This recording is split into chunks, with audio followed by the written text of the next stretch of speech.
எல்லாரும் எப்படி இருக்கீங்க? இன்னைக்கு சண்டே vlog தான் பார்க்க போறோம். ஹஸ்பண்ட் மார்னிங்கே போயிட்டு தலைக்கறி வாங்கிட்டு வந்திருந்தாங்க. ஒரு 1.5 கிலோ பக்கமா இருந்தது. ஃபர்ஸ்ட் வாஷ் பண்ணி வச்சலாம்னு சொல்லிட்டு க்ளீன் பண்ணிட்டு இருந்தேன்.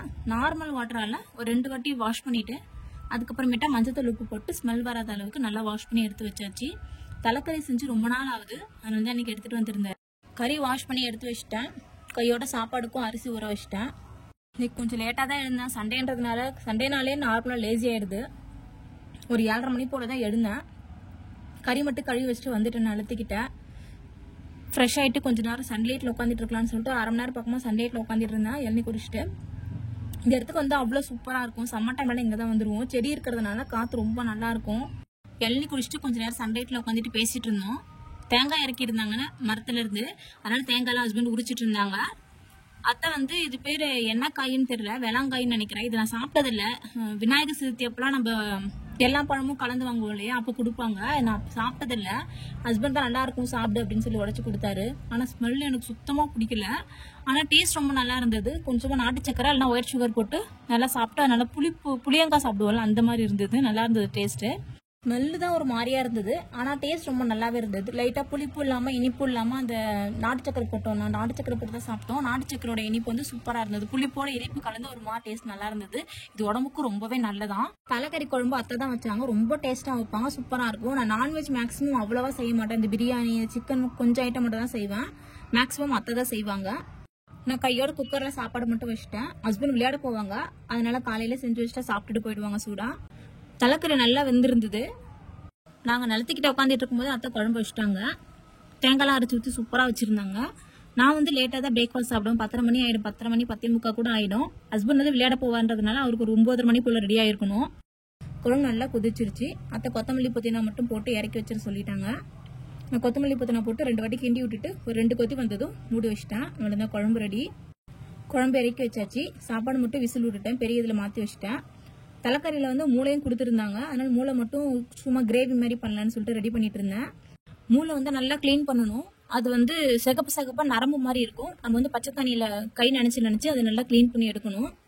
நான் எல்லாம் க்ளீன் பண்ணி மஞ்சத்தூள் உப்பு போட்டு லைட்டாக கழுவி எடுத்துக்கிட்டேன். நீங்கள் ரொம்ப அலசினீங்கன்னா குழன்னு ஆகிடும். அது லைட்டாக தான் எடுக்கணும். அதை சின்ன வெங்காயம் வந்து ஒரு 15 போல சின்ன வெங்காயம் எடுத்துக்கிட்டேன். ஒரே ஒரு பெரிய வெங்காயம் எடுத்துக்கிட்டேன்.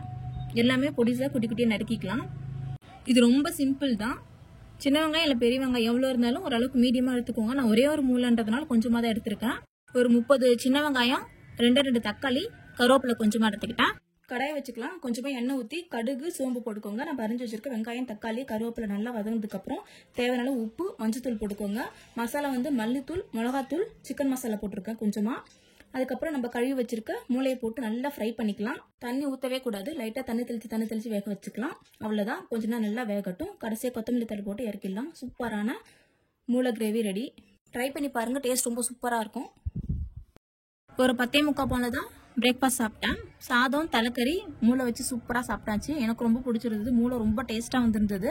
ஹஸ்பண்டும் மாமியாரும் முன்னாடியே சாப்பிட்டாங்க, அதனால் அவங்களுக்கு தனியாக மூளை எடுத்து வச்சுட்டேன். மதியமாக சாப்பிடுவாங்கன்னு சொல்லிட்டு நான் மட்டும் கொஞ்சமாக போட்டு சாப்பிட்டுட்டேன்.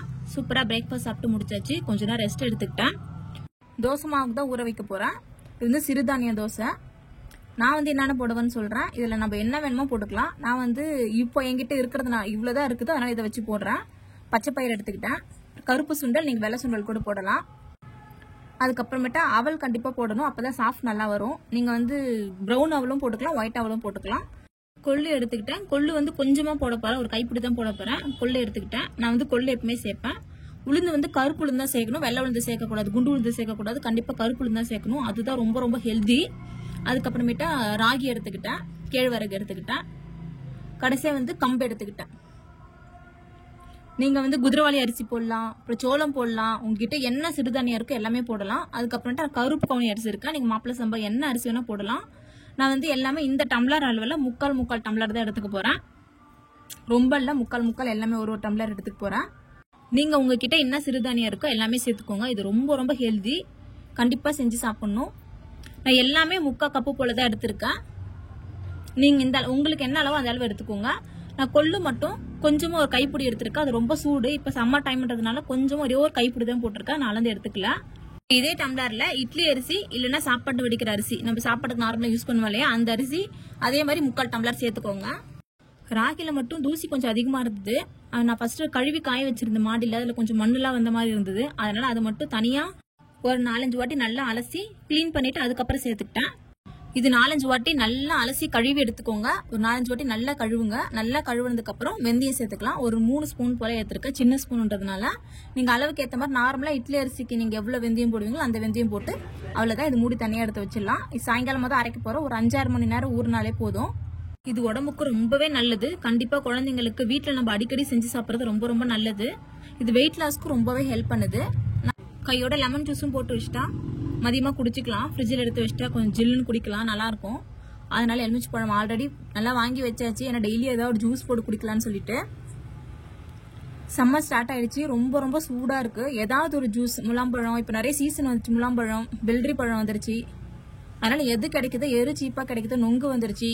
நம்ம வந்து வெள்ளரிக்காய், வெள்ளரி பிஞ்சு எல்லாமே சாப்பிடணும். உடம்புக்கு ரொம்பவே நல்லது, குளிர்ச்சி. டெய்லி ஏதாவது ஒரு ஜூஸ், நம்மள்ட்ட லெமன் ஜூஸ் ஏதாவது அட்லீஸ்ட் டெய்லி போட்டு குடிக்கணும். நான் 3 பழம் போல எடுத்திருந்தேன். ஆனா 2 பழத்துக்கு ஜூஸ் நிறைய வந்திருந்தது. அதனால 2 பழம் மட்டும் தான் போட்டிருந்தேன். பழத்தை நல்லா புழிஞ்சு விட்டுட்டு வேணுன்ற அளவுக்கு தண்ணி ஊற்றிக்கலாம். புளிப்பு கொஞ்சம் ஜாஸ்தியா இருக்கா பார்த்துட்டு ஊற்றிக்கோங்க. வேணுன்ற அளவுக்கு தண்ணி ஊற்றிட்டு ஒரே ஒரு சின்ன பிஞ்சு வந்து உப்பு போட்டுக்கலாம். டேஸ்ட் ரொம்ப நல்லா இருக்கும். சக்கரை போட்டு தான் செய்ய போறேன். லைட்டா கொஞ்சமா உப்பு போட்டு டேஸ்ட் ரொம்ப சூப்பரா இருக்கும். நம்ம எந்த ஜூஸ் போட்டாலும் இல்ல நம்ம ஸ்வீட் செய்யும் போதோ லைட்டா ஒரு பிஞ்சு சால்ட் சேர்த்துக்கிட்டா டேஸ்ட் ரொம்ப சூப்பரா இருக்கும். நான் அப்படிதான் செய்வேன். இப்போ ஐஸ் கியூப் சேர்த்துக்கலாம். ஒரு ட்ரேல இருக்கிறது ஃபுல்லாவே போட்டுக்கிட்டேன். ரொம்ப வெயிலா இருந்தது, ரொம்ப ஸ்வெட்டிங்கா இருந்ததுன்றதுனால ஜில்லுன்னு குடிக்கலாம்னு சொல்லிட்டு ஒரு ஐஸ் கியூப் ஃபுல்லாவே போட்டுட்டேன். கையோட தண்ணி ஊற்றி வச்சிடலாம். டெய்லியும் ஜூஸ் போடுறதுனால கண்டிப்பா ஐஸ் கியூப் தேவைப்படும். நம்ம கையோட ஊற்றி வச்சுட்டா நாளைக்கு எடுத்துக்கலாம். 2 ட்ரே தான் இருக்கு, அதனால மாத்தி மாத்தி யூஸ் பண்ணிட்டு இருக்கேன். இப்போ வேணுன்ற அளவுக்கு தண்ணி ஊற்றிக்கலாம். நான் எனக்கு மட்டும் ஜூஸ் தனியாக எடுத்து வச்சுக்கிறேன். ஏன்னா வந்து ஒயிட் சுகர் சாப்பிட மாட்டேன், நாட்டு சக்கரை மட்டும் தான் சாப்பிடுவேன். அதனால அத்தைக்கும் ஹஸ்பண்டுக்கு மட்டும் ஒயிட் சுகர் போட போறேன். அதனால எனக்கு மட்டும் ஒரு கப்ல தனியாக எடுத்து வச்சுக்கிட்டேன். இந்த லெமன் ஜூஸ்ல என்ன பிரச்சனைனா சக்கரை அவ்வளவு சீக்கிரம் கரையவே கிடையாது, ஒயிட் சுகர். அது நல்லா ஆத்தி தான் எடுக்கணும். எனக்கு கையோட நாட்டு சக்கரை போட்டு எடுத்துக்கிட்டேன். மாமியாருக்கு மட்டும் ஒரு கிளாஸ் ஊற்றி கொடுத்துட்டேன். ஹஸ்பண்ட் இன்னும் வரல, அவர் வந்து எதுவும் குடிப்பாருன்னு சொல்லிட்டு அவர் ஃப்ரிட்ஜில் எடுத்து வச்சுட்டேன். நான் நீனானா பார்த்துட்டே ஜூஸ் குடிச்சிட்டேன். கண்டிப்பா வீக்லி நீனானா தமிழா பார்ப்பேன். எனக்கு ரொம்ப பிடிக்கும். மதியம் லஞ்ச் எடுத்துக்கல, ஜூஸ் குடிச்சதே ஒரு மாதிரி இருந்ததுனால லஞ்ச் ஸ்கிப் பண்ணியாச்சு. ஈவினிங் ஃப்ரெஷ் ஆயிட்டு வீடெல்லாம் கூட்டி விட்டுட்டு ஹஸ்பண்ட்க்கும் மாமியாருக்கும் காஃபி போட்டுட்டு இருக்கேன். மாமியாருக்கு காஃபி, ஹஸ்பண்ட்க்கு பால், எனக்கு லெமன் டீ போட்டுட்டேன். கையோட எல்லாத்தையும் எடுத்து வச்சுட்டு கிச்சன் அப்படியே தொடச்சி விட்டுட்டேன். ஏன்னா மாவு அரைக்கணும். மதியம் ஊற வச்சிருந்த சிறுதானிய மாவுக்கு ஊற வச்சிருந்தோம் இல்லையா, தோசை மாவுக்கு, அதை அரைக்கணும். அத்தை திரும்ப நல்லா ஒரு வாட்டி இப்ப கழுவி கொடுத்தாங்க. நல்லா அரிச்சு அடியில மண்ணு கல் ஏதாவது இருக்கான்னு சொல்லிட்டு நல்லா அரிச்சு கொடுத்துட்டாங்க. நான் ஒரு வாட்டி தண்ணியில வாஷ் பண்ணி எடுத்துக்கிட்டேன். இது வந்து தண்ணி ஊத்தாம தான் அரைக்கணும். ஐஸ் கியூப் மட்டும் சேர்த்துக்கலாம். நான் வந்து மிக்சில தான் அரைக்க போறேன். நீங்க கிரைண்டர்ல கூட போட்டு அரைச்சிக்கலாம். நான் மிக்சில கொஞ்சம் கொஞ்சமா போட்டு அரைக்க போறேன். நான் தண்ணியை ஃபுல்லா நல்லா வடிகட்டி எடுத்துக்கிட்டேன். நான் இப்படிதான் அரைப்பேன். ஐஸ் கியூப் மட்டும் ஒரு ட்ரே ஃபுல்லா போட்டுப்பேன். அந்த தண்ணியை வச்சுதான், அந்த ஐஸ் கியூப் வச்சுதான் நான் ஃபுல்லா மாவு ஃபுல்லா அரைப்பேன். நான் தண்ணி எக்ஸ்ட்ரா எதுவும் ஊத்த மாட்டேன். ஐஸ் கியூப் வரவே இல்லை, ரொம்ப கட்டியா இருந்தது. அதனால அப்படியே வச்சுட்டேன், கொஞ்ச நாள் கரையட்டும்னு சொல்லிட்டு. ஒரே ஒரு கியூப் தான் வந்தது. நான் கொஞ்சம் கொஞ்சமா சின்ன மிக்சில போட்டு தான் அரைச்சிக்கிட்டேன். நீங்க கிரைண்டரை கூட போட்டு அரைச்சிக்கலாம். இது வந்து கொஞ்சம் ஸ்பீடா அரைக்கும்ன்றதுனால சின்ன இதுல போட்டுக்கிட்டேன். ஐஸ் கியூப் போட்டுக்கலாம். கொஞ்சம் கரைஞ்சதுனால ஈஸியா வந்துருச்சு. ஒரு ட்ரே ஃபுல்லா போட்டுக்கிட்டேன். அவ்வளவுதான். இதை வச்சுதான் நான் ஃபுல்லா அரைப்பேன். நமக்கு மிக்சி சூடாகாது. நாங்கள் காஃபி போட்டு குடிச்சிட்டோம். ஹஸ்பண்டோடைய மாமா வந்திருந்தாங்க, அவங்களுக்கு டீ வச்சுட்டு இருக்கேன். கொஞ்சம் கொஞ்சமா போட்டு ஐஸ் கியூப் சேர்த்து தான் அரைச்சேன். ஏன்னா நமக்கு வந்து மிக்சியில் அரைக்கிறதுனால கண்டிப்பா சூடாகும். அதனாலதான் நான் முக்கியமா ஐஸ் கியூப் போட்டுப்போம். அது இல்லாமல் சாஃப்டாகவும் வரும். நம்ம வந்து மாவு வந்து ஊற வைக்கும் போதே நீங்க ஃப்ரிட்ஜில் ஊற வச்சாலும் நல்லா சாஃப்டா இருக்கும். நான் வந்து ஃப்ரிட்ஜில் ஊற வைக்க மாட்டேன், வெளியே ஊற வைக்கிறதுனால ஐஸ் கியூப் சேர்த்து அரைச்சிப்பேன். நம்ம நார்மலா அரிசி மாவு அரைக்கும் போதே உளுந்து வந்து ஃப்ரிட்ஜில் வச்சிருவாங்க. சில பேர் அப்படிதான் வைப்பாங்க, ஃப்ரிட்ஜில் வச்சிருவாங்க. இல்லைன்னா ஐஸ் கியூப் போட்டு அரைப்பாங்க. எதுக்குன்னா இட்லி தோசை அவ்வளோ சாஃப்டா நல்லா வரும். அதனால தான் இது வந்து என்ன பதத்துக்கு அரைக்கணும், ரொம்ப சாஃப்டா அரைக்கக்கூடாது, ரொம்ப குறைன்னு அரைக்கக்கூடாது. நம்ம நார்மலா இட்லி ஊத்துறதுக்கு எந்த மாதிரி அரைப்போமோ அந்த மாதிரி அரைச்சா சரியா இருக்கும். ஏன்னா இட்லி ஊத்துவோம், நான் தோசையும் ஊத்துவேன். அதனால கடைசியா மட்டும் மிக்சி ஜார்ல கொஞ்சமா தண்ணி கலக்கி ஊத்திருங்க. அவ்வளவுதான், ரொம்ப தண்ணி ஊத்த வேணாம். நான் அடியில இருக்கிறதுக்கு ஃபுல்லாவே தண்ணியே ஊத்தாம அரைச்சிருக்கேன். ரொம்ப கட்டியா இருக்கும் அடியில. இப்போ உங்களுக்கு காமிக்கணும் பாருங்க. அடியில ஃபுல்லா கட்டியா இருக்கும். மேல மட்டும் மிக்சி ஜார்ல மட்டும் கொஞ்சமா தண்ணி ஊத்தி அலசிருந்தாலும் அப்படி இருக்கு. ஏன்னா சிறுதானியம் வந்து நம்ம நார்மலாவே கொஞ்சம் தண்ணி ஆயிடும். நீங்க நாளைக்கு நாளானிக்கு எடுக்கும்போது கொஞ்சம் தண்ணி ஆயிடும். அதனாலதான் நான் கட்டியாவே அரைச்சிக்கிட்டேன். ஏன்னா இட்லி ஊத்துறதுக்கு நம்ம இந்த மாதிரி அரைச்சு வச்சுட்டா நமக்கு இட்லி தோசை ரெண்டுத்துக்கும் சரியா இருக்கும். அவ்வளவுதான், மூடி வச்சிடலாம். இன்னைக்கு நைட்டு அரைச்சிருக்கலாம், நாளைக்கு நைட்டுக்கு சுடுறதுக்கு சரியா இருக்கும். நீங்க வெளியில வைக்கணும்னு அவசியம் இல்லை, நான் ஃப்ரிட்ஜிலே வச்சுட்டேன். ஏன்னா புளிக்கணும்னு அவசியம் இல்லை. ஏன்னா நாளைக்கு நைட்டு தான் ஊத்த போறேன். அடிக்கிற வெயிலுக்கு கண்டிப்பா நல்லா புளிச்சிரும். அதனால நான் வந்து ஃப்ரிட்ஜில் எடுத்து டைரக்டா வச்சுட்டேன். நைட்டு டின்னருக்கு இட்லி தான் ஊற்றிருந்தேன். மதியம் சாப்பிடாததுனால தலைக்கறி குழம்பு அப்படியே இருந்தது. இட்லிக்கு நல்லா இருக்கும்னு சொல்லிட்டு இட்லி ஊற்றி வச்சுட்டேன். தோசை ஊற்றலான்னு பார்த்தேன். சரி இட்லிக்கு கறி குழம்பு காம்பினேஷன் சூப்பராக இருக்குன்னு சொல்லிட்டு தான் இட்லி ஊற்றி வச்சுட்டேன். அவங்க மாமாவும் இங்கே தான் இருந்தாங்க. அதனால் அவங்களும் சாப்பிட்டே போவாங்கன்னு சொல்லிட்டு எல்லாருக்கும் சேர்த்து ஊற்றி வச்சுட்டேன். ஃபர்ஸ்ட் ஒரு அடை எடுத்துட்டேன். அவங்களாம் சாப்பிட்டுட்டாங்க. அதுக்கப்புறம் ஒரே ஒரு தட்டை 5 இட்லி வர மாதிரி மாற்றி ஊற்றி வச்சிருக்கேன். நைட்டு டின்னருக்கு இட்லி தலைக்கறி குழம்பு சூப்பராக டின்னர் சாப்பிட்டு முடிச்சாச்சு. டின்னர் சாப்பிட்டு கொஞ்ச நேரம் டிவி பார்த்துட்டு இருந்தேன். ஜீ திரையில் கேம் ஓவர்னு மூவி போட்டிருந்தாங்க. ரொம்ப நல்லா இருந்தது, கொஞ்சம் த்ரில்லிங்காக இருந்தது. எங்களுக்கு சண்டே இப்படி தான் போச்சு. உங்களுக்கு இந்த வீடியோ பிடிச்சிருக்குன்னு நினைக்கிறேன். உங்களுக்கு இந்த வீடியோ பிடிச்சிருந்தா லைக் பண்ணுங்க, சப்ஸ்கிரைப் பண்ணுங்க. அப்போ தான் அடுத்தடுத்து போகிற வீடியோ உங்களுக்கு நோட்டிஃபிகேஷன் வரும். நெக்ஸ்ட் வீடியோவில் பார்க்கலாம். பாய்.